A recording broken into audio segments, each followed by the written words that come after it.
안녕하세요. 특파원 K입니다. 미국의 한 군사 전문지가 동북아 정세가 심상치 않다며 중국이 만약 한국에 대한 야욕을 가지고 한국을 침공한다면 중국은 유리깨지듯 쪼개져 만주 땅까지 한국에 빼앗길 것이라고 내다봤습니다. 이런 발언이 나온 배경에는 이번 연도 들어 일본이 국방비를 대거 증폭시키며 한국과의 국방비 격차를 벌린 데 있습니다. 2022년 예산 편성에서 일본 정부는 긴급 추경을 통해 무려 7조 원 규모의 방위 예산을 추가 편성하며 한국의 국방비 증가를 경계하는 모습을 보였는데요. 이를 본 많은 전문가들이 동북아 정세가 점점 더 심상치 않은 모습을 띄어간다며 경고하고 나섰습니다. 비단 국방비 증가는 한국과 일본만이 아니기 때문입니다. 중국과 대만 등 우리 주변국 모두가 기존 예산을 뛰어넘는 엄청난 국방비를 편성했습니다. 특히나 우크라이나를 침공한 러시아를 보며 가장 불안해하고 있는 대만 입장을 생각해보면 지금 동북아의 정세는 그 어느 때보다도 더 위태로워졌습니다. 만약 동북아에서 전쟁이 난다면 대만을 두고 대립하는 중국과 미국의 충돌이 결국 전쟁으로 이어질 가능성이 가장 높은 상황입니다. 이때 세계 군사 전문가들은 결국 한국이 어느 쪽에 붙느냐가 전쟁의 결과를 좌우할 것이라고 보고 있습니다. 엄청난 국방력 증가로 키맨으로 부상한 대한민국의 중요성이 더욱 부각되고 있는 것인데요. 이 혼란한 동북아 정세에서 결국 한국이 어떻게 행동하느냐에 따라 동북아의 군사적 균형이 한쪽으로 쏠리게 됩니다. 이 때문인지 중국은 지속적으로 한미 동맹을 아주 불쾌히 여기고 있는데 최근에는 도를 지나친 행동까지 하며 한국의 군사력을 비난하고 나섰습니다. 지난 11월 중국 안전부 산하 싱크탱크인 현대국제관계연구원이 한국의 군사력과 관련해 망언을 해 공분을 사고 있습니다. 해당 기관이 중국을 위협하는 한미동맹의 한미협력은 언젠가 큰 대가를 치를 것이다 라고 발언을 한 것인데요.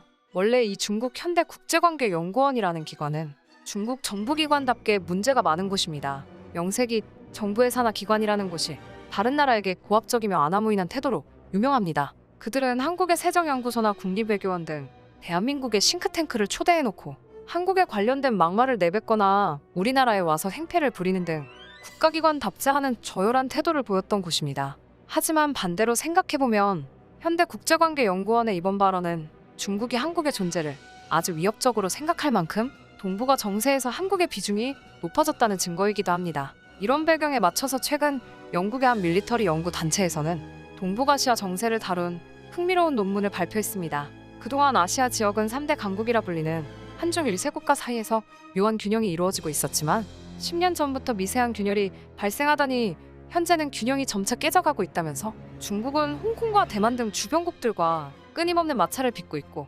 한국과 일본 또한 대화보다는 힘으로 맞서려 하고 있는 등 갈등이 증폭되고 있다고 보았습니다. 이때 동북아에서 가장 문제는 중국의 입장인데요. 백신의 보급으로 코로나 사태가 종식되어가자 세계 각국에서는 중국의 코로나 책임론이 대두되고 있고 미국 바이든 대통령이 공식적으로 만약 중국이 대만을 공격한다면 그냥 두고만 보지는 않을 것이라고 공공연하게 말하자 중국은 그야말로 사면초가의 상황으로 내몰린 것입니다. 시진핑 정부는 자신에게 돌아올 비난을 피하려 중국인들의 시선을 외부로 돌리고 있습니다. 그리고 그 타겟이 한국이 된 것입니다. 한국 문화가 전 세계를 휩쓸고 중국인들까지도 한국 문화에 휩쓸리며 일명 민주주의에 물들어가자 최근 한국 문화를 끊임없이 침탈하려는 시도와 함께 무조건적으로 한국을 까내리며 열등감을 드러내고 있습니다. 특히 한미원조 70주년 행사에서 6.25 전쟁 당시 유엔군의 북진을 침략이라 규정하거나 관련 영화를 만들어 우리는 미국에 맞서 한반도를 도왔다 라는 메시지로 중국인들을 선동시키는 모습을 보면 유사시 한반도는 결코 안전지역이 될 수 없다는 것입니다. 그런데 해당 논문에 따르면 만약 중국이 한반도를 위협하거나 침공한다면 중국은 멸망의 길을 자초하는 것이라고 내다봤습니다. 조건으로 보면 한국이 당연히 열세합니다. 한국은 인구가 5,100만에 불과하지만 중국의 인구는 15억이 넘으며 그에 따라 경제력 면에서도 10배 가까이 차이가 납니다. 하지만 우리는 6.25 전쟁 때처럼 인해 전술을 통해 인구로 밀어붙여 전쟁에 승리하는 것이 통하지 않는 시대에 살고 있습니다. 중국이 지상전을 개시한다면 반드시 서울부터 장악해야 합니다. 만약 전쟁 초기에 서울을 완벽하게 점령하지 못하면 정작 베이징이 한순간에 날아갈 수 있기 때문인데요.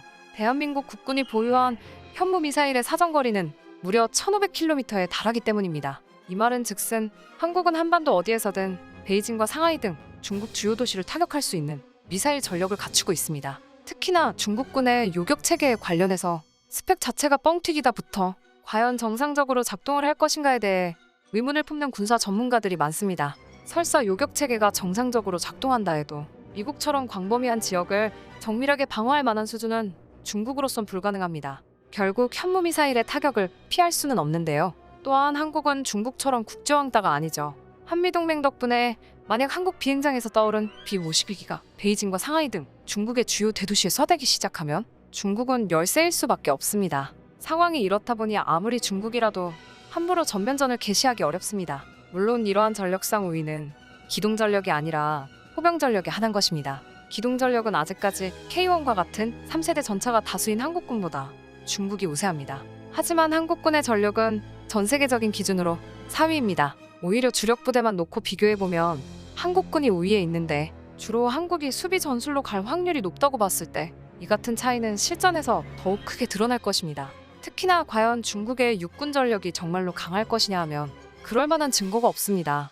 6.25 전쟁부터 비교적 최근에 있었던 베트남과 중국의 전쟁까지 포함해서 실질적으로 중국이 대단한 활약을 한 전쟁은 6.25 전쟁에서의 인해 전술밖에 없습니다. 당장 베트남과 중국의 전쟁만 보았을 때에도 한 달이라는 짧은 기간 동안 벌어진 국지전이기에 베트남이 일방적으로 밀리며 처참히 질 것이라는 예상과 달리 오히려 중국이 후퇴하게 만들며 중국의 승리를 예측한 모든 이들의 코를 납작하게 했습니다. 실제로 중국군에 관해 퍼져있는 정보는 중국 정부가 날조했을 가능성이 높기 때문에 믿을 수 없으며 세계 3위 군사력의 군대치고 정작 신뢰할 만한 자료 자체가 거의 없는 것이 현실입니다. 걸프전 이후 군 규모를 감축하고 정예화를 추구하고 있다고 하지만 여전히 항공모함을 만들어내는 첨단 기술은 그저 구소련의 기술을 그대로 베낀 것에 불과하며 대부분의 현대 무기들도 중국이 자체적으로 만든 것이라 실전에서 과연 스펙대로 작동할 것인지는 아무도 모릅니다. 이것과 관련해 아주 유명한 예시가 있죠. 인도와의 국경 분쟁에서 중국산 자주포 PLG-05가 사격대마다 거의 춤을 추며 요동을 친 장면이 공개된 것입니다. PLG-05는 한 번 쏠 때마다 앞뒤 좌우로 심각하게 흔들리는 모습을 보였고 이를 본 해외 네티즌들은 이건 뭐 중국의 취권이 결합된 새로운 기술력을 보았다. 자주포가 춤을 추는 건 또 처음 보네 라고 비웃음의 대상이 되었고 심지어는 중국의 기술로 탄약이 제대로 발사되는 자주포를 만들었다는 것은 높이 평가한다 며 비꼬았습니다. 하지만 사실 이건 단순한 문제가 아닙니다. 자주포 발사 시 반동이 조금이라도 있다는 것은 생각 이상으로 치명적입니다. 조금이라도 반동이 있다면 초탄을 발사한 이후 그 다음 탄을 발사할 때 목표 지점까지의 거리를 처음부터 다시 계산해서 쏴야만 하는 번거로움이 생깁니다. 흔들림으로 인해 자주포의 위치가 미세하게 변했기 때문입니다. 결국 정확도를 생각한다면 중국산 자주포는 분당 한 발을 발사할까 말까한 수준이지만 뻥튀기 전문가인 중국 측은